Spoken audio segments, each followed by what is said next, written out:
Hey budgeteers, another little gap in the time that we've spent budgeting. So today we're going to do weeks 14 and 15. And again, to explain where I was, this time I headed up to good old South Dakota. I'm currently working on my MBA, and so I had to go up there to do a school project and get some things taken care of up there. So schooling is going well and life is moving on, which is awesome, and we're back to budgeting. So today, again, like I said, we're diving into 14 and 15, which starts April and gets us to the middle of April today.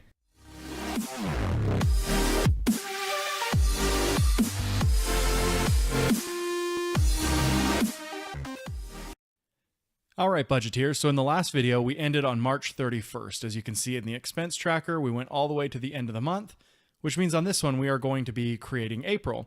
Now, because we're starting in April, if you haven't downloaded the budget template yet, now is the time. I'm going to put the link right here at the top of the screen. Go ahead and click on that and download the free budget template and get going with us today. So to get to April, what you're going to do is right-click on the most current month, move or copy, create a copy, and we're going to put it right after the last month that we have. So I'll click there and it will place it right after that. I'll rename this. We'll put it as April 2017 and remove the 2. And when I hit enter here, you'll notice nothing has changed quite yet. I'm going to need to add April to there. Now it will leave my budgeted income and everything will stay about the same. Now I am going to have a giant shift in Quincy's income this month because of the travel that we did. So the first thing that I want to do is I'm going to budget $800 for my first paycheck and $2,000 for my second paycheck, which as you can tell is a very big drop from where we were. But that's what I'm anticipating this month, and so I'm going to plug it in right now. So coming down here to the very bottom, I can see that my budgeted amount is going to suffer greatly. Some things that we're not going to do this month because of that, obviously, vacation is going to be zeroed out. And we had a big amount for last month anyway, so I'm going to close that down. That's going to narrow that gap quite a bit. Holiday, we are going to zero out. We are not going to do anything in home repair or car repair at this time. Car insurance, we do need to keep accruing for. Amazon Prime, trash. We will not be accruing anything in new cell phones. Education will stay the same. Our budget for car gas is going to cut by half. Clothing, we will eliminate. Medical this month, we will be eliminating unless we need it. We will try to bring it back. And childcare, we're going to try to leave that in as well. So you'll notice we're now down to $291.67, which is getting us much closer to where we need to be. So I obviously have two different levers here that I can pull. I can either continue to find things that I'm going to get rid of, or I can find things that will increase my income at this time. So what I'm going to do here is we are going to remove the gym membership fee for the month. We're going to not pay for that, and that will bring us to $191.67. And for the month of April, I'm going to count the Fridays here. So I've got 1, 2, 3, 4, and we're currently budgeted for 5 Fridays. So coming to step B, I'm going to remove this down to 4, and that will cut it down to just the 4 Fridays on the month, which brings us to $41.67.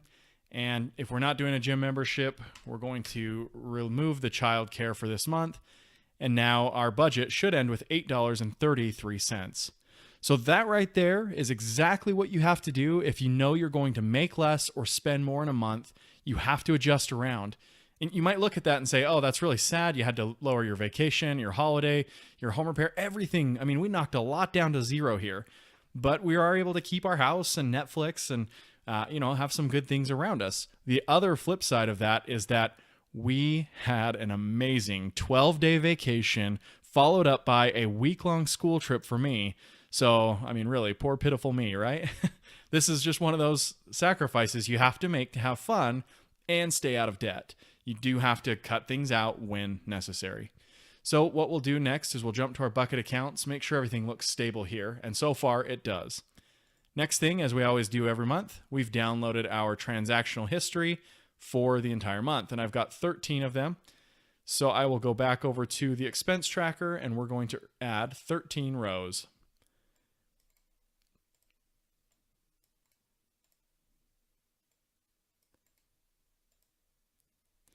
All right, we've got 10 there, 12, and 13. All right, so let's jump back over here. And we're going to bring over first the amounts. And we'll plug those in right here. Perfectly lined up. And then we'll come back over here and we'll bring in just the quick explanations that I've already pre-edited to keep that really easy to classify. And lastly, what I like to do is bring over the date and plug it in over here. And then we can bring the day out of all of those.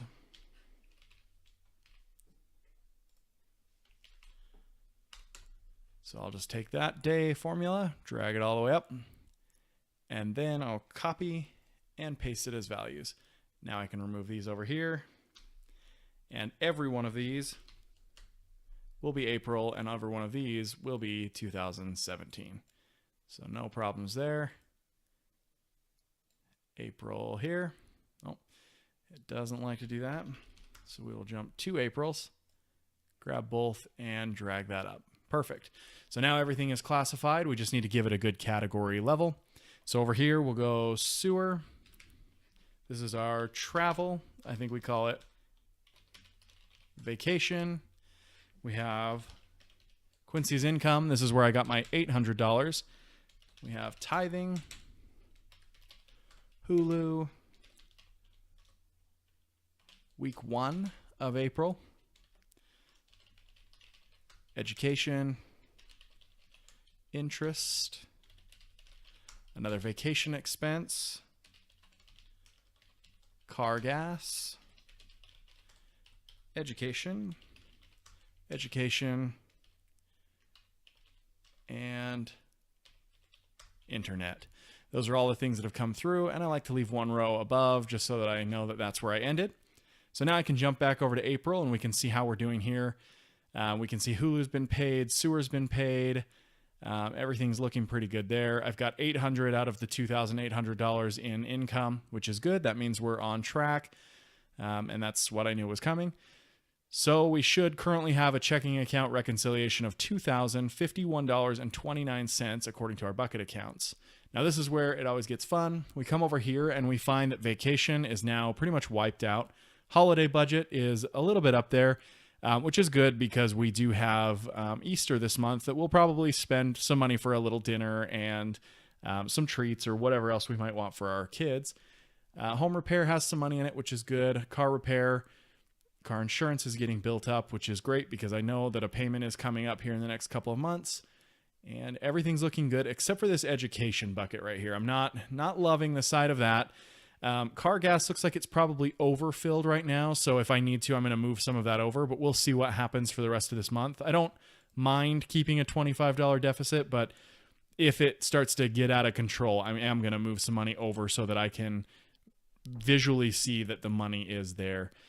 Medical is up right now, and I actually am sitting here with a handful of bills. They're right next to me on my desk, so I'm going to start going through those, and anything the HSA doesn't touch will come straight from here. So we're going to go ahead and jump into getting that done. I won't do that with you because obviously medical bills are more personal, but I'll pay those, and then if anything spills through, we'll see that in the next week's video.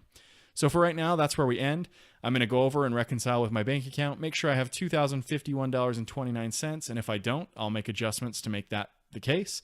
And that is the middle of April. Well, there you have it. You can see that we are currently going to experience a little bit smaller of a month based on the fact that we had some excellent vacation time. I can't really complain. It was amazing. And so this is just the way April is going to move forward, and we do it with a smile. Next month, we'll go back to a normal month where we'll have a very big month again where we can start to put money back into the bucket accounts. But right now, our bucket accounts seem fairly full already. And remember, I started all of my bucket accounts on January 1st. None of these rolled over. I started completely fresh just for this video series. So what you're seeing is what I've made since then. It's pretty big strides so far. We've done some great vacationing and had a lot of fun. So keep it up, budgeteers. If you just started with us, good luck. And if you've been going with us, thank you for being here. I appreciate everyone and all the support I've been getting. So thank you again, and we will see you next time, budgeteers. Thank you for watching. I'm extremely glad to have you here. If you have any questions or comments, be sure to leave them down below. If If you enjoyed this video, be sure to hit the thumbs up. For more awesome videos, make sure you are subscribed.